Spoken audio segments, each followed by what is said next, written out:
জানুয়ারিতে প্রেসিডেন্ট হিসেবে দায়িত্ব নেওয়ার পর স্থানীয় সময় বুধবার মন্ত্রিসভার প্রথম বৈঠক করেন ডোনাল্ড ট্রাম্প। এ সময় ইউরোপীয় ইউনিয়নের কঠোর সমালোচনা করেন মার্কিন প্রেসিডেন্ট। বলেন, যুক্তরাষ্ট্রকে ধোঁকা দেওয়ার জন্য ইইউ সৃষ্টি হয়েছে। জোটটি বিভিন্নভাবে যুক্তরাষ্ট্রের কাছ থেকে সুবিধা নিয়েছে বলেও জানান তিনি। যুক্তরাষ্ট্রকে ধোঁকা দেওয়ার জন্য ইইউ গঠিত হয়েছিল। যুক্তরাষ্ট্রকে শোষণ করাই তাদের প্রধান উদ্দেশ্য এবং তারা সেই কাজটি বেশ ভালোভাবেই করেছে। কিন্তু এখন আমি যুক্তরাষ্ট্রের প্রেসিডেন্ট। ইউরোপীয় ইউনিয়নের ওপর খুব শীঘ্রই 25% শুল্ক আরোপের ঘোষণাও দেন তিনি। বুধবার মন্ত্রিসভার বৈঠকের শুরুতে সাংবাদিকদের এসব কথা বলেন মার্কিন প্রেসিডেন্ট। শুল্ক সংক্রান্ত সিদ্ধান্ত চূড়ান্ত হয়েছে এবং শিগগিরই তা আনুষ্ঠানিকভাবে ঘোষণা করা হবে।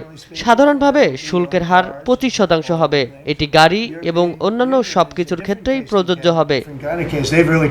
এদিকে ট্রাম্পের এমন মন্তব্য ও সিদ্ধান্তের কড়া সমালোচনা করেছেন ইউরোপীয় বিশ্লেষকরা। ট্রাম্প ইউরোপীয় ইউনিয়নের ইতিহাস সম্পর্কে অত্যন্ত বিভ্রান্তিকর ধারণা পোষণ করেন বলে জানান সুইডেনের সাবেক প্রধানমন্ত্রী কার্ল বিল্ড। এদিকে ট্রাম্পের এ ঘোষণায় ওয়াশিংটন ও ব্রাসেলসের মধ্যে বাণিজ্যিক উত্তেজনা আরও বাড়তে পারে বলে আশঙ্কা করছেন বিশ্লেষকরা। রায়হান কবি শুভ্র,